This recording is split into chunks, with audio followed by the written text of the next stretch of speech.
I talk to you? Sure. Yeah. Now, we lived in Krakow.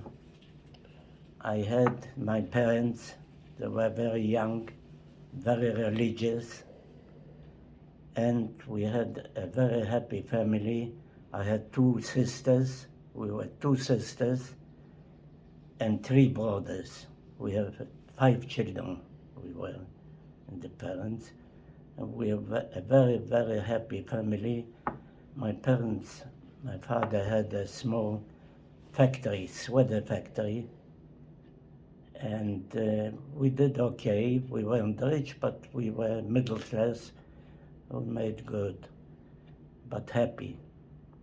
Now, in 1940, when German, 1938, 1940, when they invaded Poland, and they came to Krakow, and after a few months later, 6, 7 months later, they were talking about building a ghetto. And it happened that the ghetto that they were planning to build was included the house where we lived. So my parents didn't want to be in the ghetto. So my mother had a brother outside Krakow, not far, about a half-hour ride from Krakow.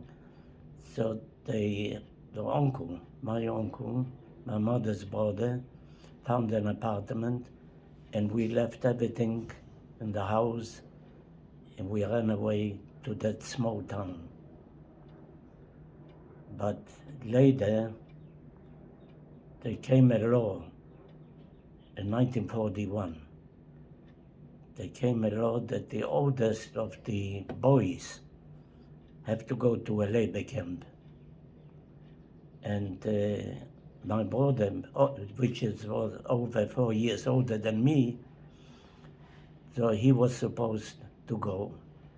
But it happened that he was very weak. Always in the winter he was sick, he had to stay in bed, and all that. And my mother used to, cook for him special food. So I volunteered. I said to my parents, please let me go in this place. I was strong, I was active. I played soccer when I was young. I rode a bicycle, my brother didn't know those things. So I was stronger, much stronger than him. I volunteered. My parents in the beginning, they didn't know what to do. They hesitated because I was so young. So they said, why you want to go? I said, Mommy, Daddy, if he goes, it's going to be a problem, He can't work. So they accepted. There's one place outside that house that I had to say goodbye to my father at first, and then to my mother. When I said goodbye to my mother, we didn't stop crying. Just couldn't stop. She was so upset, so sad, tears running, and me too. I didn't know what to do. She gave me her ring, large diamond ring, and she said, Yanko, whenever you need money, sell it. Yeah. And I don't know, we had a feeling that we're never gonna see each other. I don't know why, And it happened that I never saw my mother again. Yeah.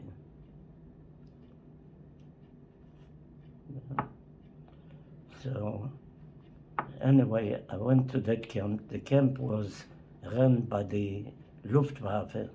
That's the Air Force, German Air Force, Luftwaffe.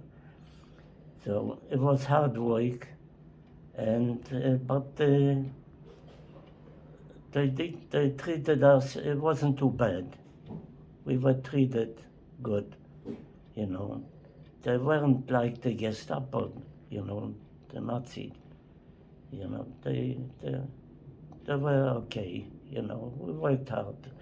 And so and one day, that was in 42, I think, in 1942, we found out that the town, Slamniki, where my brother and my sister were there, they're going to liquidate and send to Belzec. I didn't know where, but later, after the war, I didn't know for a long time where they killed my family. But after the war, I found out the Yad Vashem in Israel. Yeah, I found out that they killed them in Belzec.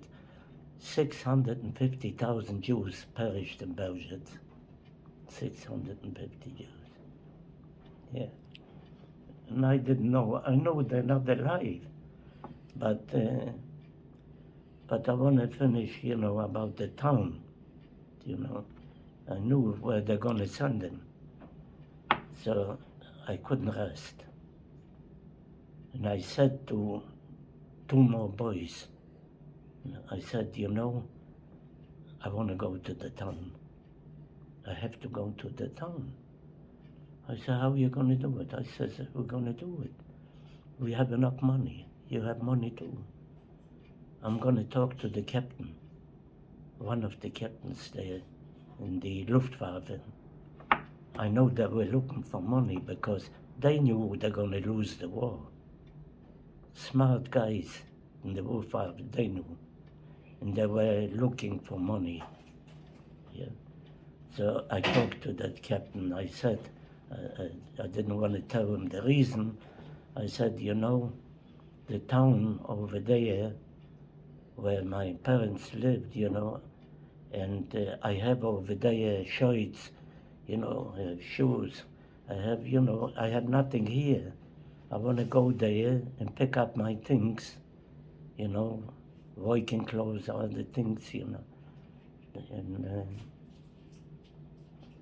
so he was thinking, you know, thinking, and then he said, and I told him, I have here a lot of money for you. He heard that, you know, so he said, okay, when you want to go? I said, tomorrow morning, as soon as possible. He took a talk, you know, with the head, you know, and we went to the town. It was only a half hour by car, by truck. We came before the town. The Gestapo was surrounded. They stopped them. They said, you cannot go further. So he said, we only want to pick up, you know, see, they have nothing there. They cannot change. They have no shirt, no nothing. We're just going to be pick up and we go back. They told them 1 hour. 1 hour, you have to be back here. So we went with the talk to the plaza there, and they stopped the talk. And meanwhile, it was already late, it got dark, you know, late at night. I ran to the house where my brother and my sister were, and I said, Sarah, come with me. Come with me and fast. Take whatever you can come, or leave everything. Don't take nothing. Come, go on the truck. You come with me on the truck. You climb up the truck. It's dark. They wouldn't see you. You lay down on the floor. You lay down and you come with me to the camp there. And my sister had a little baby, a year and a half. She refused, got to go. She says, no, Jack, I cannot do it. I can't leave the baby. I can never do that. Furthermore, she says, Jonathan, if I go with you, and if I go on the truck, The baby's gonna cry. We all gonna be dead. You wanna do that? She said. Maybe you save yourself and so. And I couldn't do nothing. I had to leave it. Yeah.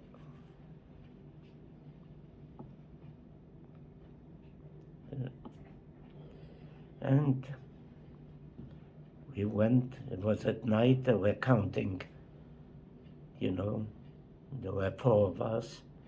They didn't know, somebody. But in the morning, somehow, they were suspicious. And I was afraid they're gonna find. There was a hole in the barbed wire. I pushed my brother out. And I said, son, go out, from the ghetto. They take every day people to work. With the truck, they take them to work. And this is a main road outside, not far from the camp, If you see a truck, make the sign of a Cohen. They will know you are Jew. Imagine. Yeah. And it happened, they took him they stopped. They stopped and he went on the truck and went to the ghetto. Yeah. And after that was plenty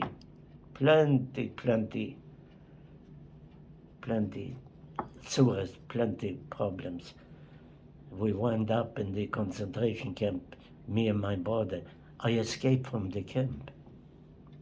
I escaped. You know why? I wanted to be with my brother. I escaped. And you both survived? Yeah.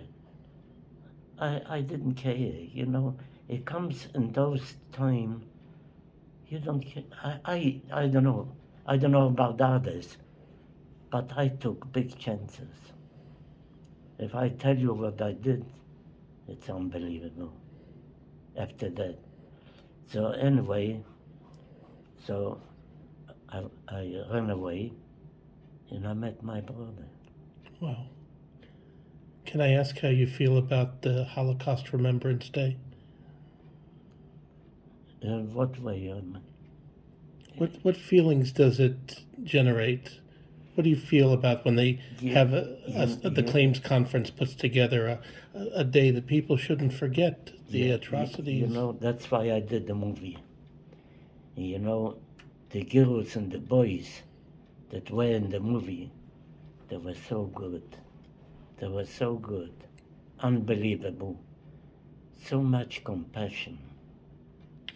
Tell me, in your words, why it matters that the young people are made aware and they're educated and that they learn of what happened. It's very important. It's so important, unbelievable important, that the young people should know what happened. And we should never forget. And this is the only way, with the remembrance and with all that, this is the only chance to remember. Yeah. Thank you.